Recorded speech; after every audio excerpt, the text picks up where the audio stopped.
بسم الله الرحمن الرحيم. waxaan ilaahay ka barayaa marka hore in ummadda Soomaaliyeed abaarta ilaahay inuu ka dulqaado. waxaan u tacsiinayaa dhammaan inta maartay ku naf weysay ama ku xoolo weysana maartay waa u tacsiinayaa.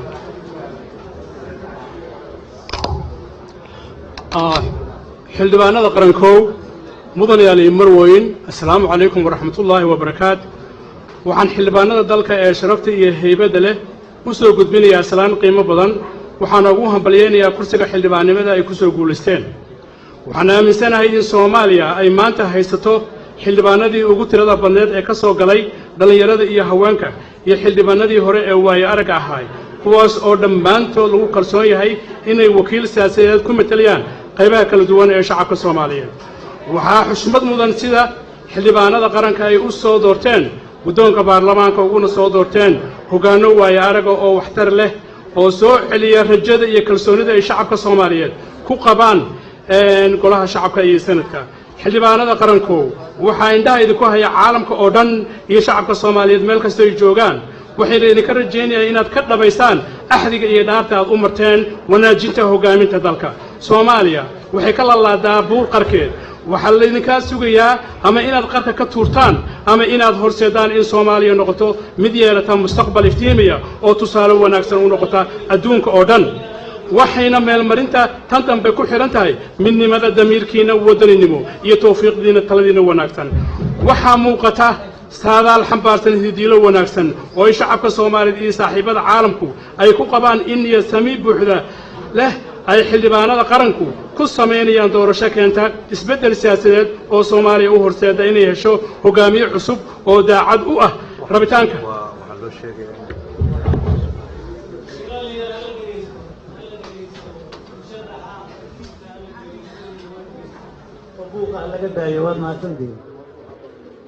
waxaa muuqata saadaal xambaarsan hidiilo wanaagsan oo ay shacabka Soomaaliyeed iyo saaxiibada caalamka ay ku qabaan in si niyadsamid buuxda leh ay xildhibaanada qaranku ku sameynayaan doorasho keenta isbeddel siyaasadeed oo Soomaaliya u horseeda inay hesho hogaamiye cusub oo daacada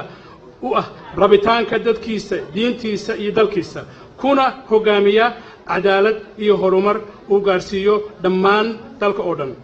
aniga oo ah Saciid Ciise Maxamuud oo ah musharax u tartamaya qabashada xilka madaxweynaha Soomaaliya, waxaan si gaar ah mahad ballaaran ugu soo gudbinayaa xildhibaanada golaha shacabka iyo sanadka oo fursad ii siiyey dhagaysiga inaan hortooda ka soo jeediyo khudbad soo koobaysa qorshaha waxqabadkeeda siyaasadeed ee musharaxnimadeeda. ujeeddada aan u soo hor istaagay xildhibaanada qaranka waxay salka ku haysaa muujinta inaan la wadaago xildhibaanada dareenkooda daacadnimo ee wadaniyadu ku weyn tahay iyo sida ay u doonayaan dalka Soomaaliya inay hogaamiye wanaagsan ugu doortaan, taas oo ay ka muuqato sida qorshahayga siyaasadeed ay u meelmarinayso himiladaas. xildhibaanada qarankow mudanayaal iyo marweyn, waxaan jecelahay inaan si kooban idinku soo gudbiyo taariikhda waxbarashadeeda iyo waayo aragnimo. waxaan ku dhashay magaalada Dhuusamareeb. waxaan magaaladaas ku dhammaystay dugsiga Quraanka iyo waxbarashada dugsiga hoose. waxaan ku soo barbaaray degmada Boondheer ee magaalada Muqdisho. waxaan Muqdisho ka dhammaystay waxbarashada dugsiga dhexe ee Dhagaxtuur, dugsiga sare ee Sheekh Xasan Barsane iyo kulliyadda kiimikada ee Gahayb. waxaana jaamacadda ummadda Soomaaliyeed ka bartay cilmiga kiimikada warshadaha. markaan dhammaystay waxbarashada waxaan noqday barakaaliye ka tirsan kulliyadda kiimikada. kadibna waxaan waxbarasho u aaday dalka Talyaaniga, jaamacad ku taala magaalada Padova. waxaana ku soo dhammaystay waxbarashada kiimikada heerkeeda aqoonta dhexe iyo tan sare. waxaana ka soo qaatay shahaado lawriyada oo u dhiganta master iyo shahaadada sare ee PhD-da. kadibna waxaan macallin ka noqday jaamacadda ummadda Soomaaliyeed, gaar ahaan kulliyadda cilmiga sayniska iyo kulliyadda injineeriya ee Gahayb ee ku tiilay kiiloomitir 7 Muqdisho. xilligii uu socday dagaalka sokeeye waxaan u qaxay dalka Mareykanka. waxaan jaamacadda Maine ka bartay cilmiga hoggaaminta iyo daraasaadka ururdhismeedka oo qayb ka ah culunta siyaasadda. waxaana ka qaatay shahaado bachelorka ah. waxaan sidoo kale aan bartay jaamacaddaas ka bartay cilmiga kombiyuutarka oo aan ka qaatay shahaadooyin heerkoodu dhexeeyo. waxaan waayo arag u soo maray inaan ka qayb qaatay ololihii waxbarashada qorista af Soomaaliga. waxaana ka howlgalay gobolka Baay, gaar ahaan degmada Qasax Dheere iyo Ufrow. waxaana sidoo kale aan ka qayb qaatay howlgalkii ballaarnaa ee tirakoobka qaranka isla deegaankaas. waxaana ka soo faa'iiday deegaankaas inaan ka soo bartay afka mayga oo markaas fahmi weydeen erey ugu badan oo isticmaalaan ay noqdaan wah. waxaan sidoo kale ka qayb qaatay shaqada qaranka oo aan macallin ahaan u aaday dhulka Soomaalida galbeed gaar ahaan Hadhagaale Jigjiga Fiiq Fiambire Dhagaxbuur Sagag Buxun iyo guud ahaan Qarri Joqod iyo Nagab dadkaasna markaa isfaham weystaan eriga xoog u isticmaalaan waxa way aga dhammaan mudanayaal howlgalkaas waxaan ku fuliyay si samafalnimo ah aniga oo naftayda u huray gudashada waajibaadka qaran maadaama aan wax ku soo bartay canshuurta dalka waxaan siyaasadda ka soo bilaabay inaan ka qayb noqday kadib markii aan abaabulo siyaasadeed ka fuliyay magaalada aan ka deganahay Mareykanka ee jaaliyadda Soomaaliyeed xuquuqdoodii ay ku meel marisadeen midnimadooda waxaan gudoomiye ka noqday urur deegaankaas ka jiray waxaan hadda ahay gudoomiyaha xisbiga dadka Soomaaliyeed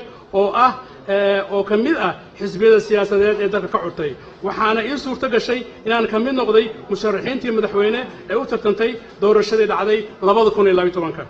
mudanayaal ay murweyn xildhibaanada qarankow intaas kadib waxaan jecelahay inaan idinla wadaago soo gudbinta qorshaha waxqabadka siyaasadeed ee musharaxnimadeeda haddii aan ku guulaysto madaxtinimada Soomaaliya qorshahayga siyaasadeed ee waxqabadkaygu wuxuu ku urursan yahay 9 qodob oo isugu dheelitiran oo aan doonayo dalka inaan ka hirgeliyo qodobka koowaad waxaan doonayaa dalka inaan ka hirgeliyo hoggaan qaran oo ku dhisan talo wadaag oo tusmay u tahay hoggaan wanaagsan oo leh aragti fog kuna shaqeeya aqoon daacadnimo wadaniyad iyo alla ka cabsi qodobka labaad waxaan doonayaa dalka inaan ka hirgeliyo dawlad qaran oo dadku ay ku midaysan yihiin oo astaan ay u tahay hay'ado xooggan oo tayo leh iyo howlwadeenno aqoon wax ku maamula iyo dib u heshiisiin dhaba in waa hadal toosa lala galo Soomaaliya 20 sano ee la soo dhaafay waa hadal la galay Somaliland ma ahayn mid dib u heshiisiineed dhaba maysan ahayn qodobka saddexaad waxaan doonayaa dalka inaan ka hirgeliyo dhaqangelinta dimuqraadiyadda dalka oo tusaale u tahay in shacabka dib loogu celiyo awoodooda dawladnimo oo dadku ay u madax bannaan yihiin ka tashiga ismaamulkooda iyo doorashada madaxda ay u wakiilanayaan danahooda siyaasadeed qodobka afraad waxaan doonayaa inaan dalka hirgeliyo xaqiijinta sinaanta cadaaladda bulshada oo ay tilmaan u tahay in si siman loo wadaago ka faa'iideysiga kheyraadka dalka loona wada siman yahay xuquuqda adeegyada dawladda fursadaha shaqada iyo deeqaha waxbarashada sinaantaas oo xaqiijinaysa horseedida bulsho aan lahayn dabaqyo ay dadku nolosha ku kala sarreeyaan mudanayaal qodobka shanaad waxaan doonayaa dalka inaan ka hirgeliyo meelmarinta xurmaynta xuquuqda dadka oo ay tusmo u tahay dhowrista xaqu ay dadku u leeyihiin xorriyadooda hantidooda cibaadaysigooda aragtidooda siyaasadeed iyo isdifaacidooda ay ku haysan karaan hubka waxaana si gaara ugu hiilin doonaa haddii ilaahay idmo dadka dulman oo heybtooda dhammaanta lagu xaqiro mudanayaal iyo marwooyin qodobka lixaad waxaan doonayaa dalka inaan ka hirgeliyo helitaanka xaqsoor loo wada siman yahay oo ay tusaale u tahay helitaanka garsoor loo wada siman yahay oo lagu xaqiijinayo sharcigu inuu qof walba ka sarreeyo iyo in la gaarsiiyo adeegyada maxkamadaha dhammaan degmooyinka dalka iyo in dalka laga joojiyo cunista iyo ka ganacsiga maandooriyaasha qodobka toddobaad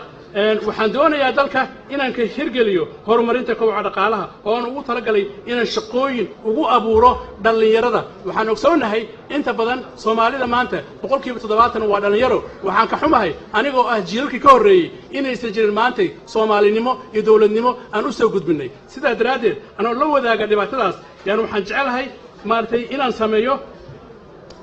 hirgelinta aan doonayo koboca dhaqaalaha waxa waa jiritaanka suuq xor oo xalaal ah oo ku salaysan baahida loo qabo badeecadaha iyo jaangooynta qaadista canshuur dheelitiran oo aan culaab ku ahayn dhaqaalaha qofka iyo shirkadda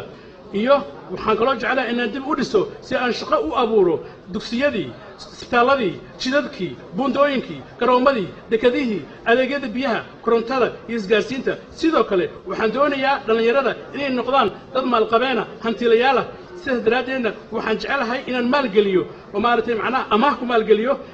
kaabayaasha kobciya halbowlayaasha dhaqaalaha sida dalxiiska beeraha kalluumaysiga xoolo dhaqashada ganacsiga iyo warshadaha yaryar waxaa iga go'an inaan maalgeliyo mashaariicda iyo shirkadaha shaqooyinka u abuuraya dhalinyarada si dalkooda ay hantiyaal u noqdaan waxaan aaminsanahay shacab hodan ah ayaa dhaliya dawlad hodan ah qodobka 8aad mudanayaal waxa weeye amniga dadka inta badan amniga waxay leeyihiin number 1 lama heli karo amni haddii qorina laguma keeni karo haddii aysan jirinin oo aysan dhicinin in shacabku ay la shaqeeyaan dawladda oo xuquuqdii iyo adeegyadii laga raba dawladda aan la helin sidaa daraaddeed anigu wuxuu yahay oo la socdaa qorigu wuxuu barbar socdaa qodobadii hore oo ka soo shaqeeyay oo lagu xaqiijinayo muwaadinka xuquuqdiisa lagu xaqiijinayo sidaa daraaddeed waxaan doonayaa dalka inaan ka hirgeliyo xasilinta siyaasadda amniga qaranka oo ay tusmo u tahay dib u dhiska ciidamo qaran oo xaqoodii iyo qalabkoodii u dhammaystiran yihiin si loogu adeegsado cudud ciidan oo lagu muquuniyo dhaqangelinta sharciga iyo kala dambeynta oon cidna laga baryaynin iyo sidoo kale gaarsiinta adeegyada saldhigyada ciidanka amniga dhammaan dalka oo dhan qodobka 9aad mudanayaal waxaan doonayaa dalka inaan ka hirgeliyo xoojinta iskaashiga xiriirka caalamka Soomaaliya ma lahan saaxiib haddaad u moodayna saaxiibada ma lahan Soomaaliya waa madi waxaana maraati kugu ah 3 milyan oo Soomaaliya ka qaxday ma jiro wadan Caraba wadan Muslima iyo wadan Afrikaan oo soo dhaweeyay dhammaan waxay magan u noqdeen maarat macnaha wadama isku afaheen isku diineen isku dhaqanahayn taas waxay ku muujinaysaa Soomaaliya inaysan lahayn wax saaxiib ah waxaan doonayaa marka inaan hirgeliyo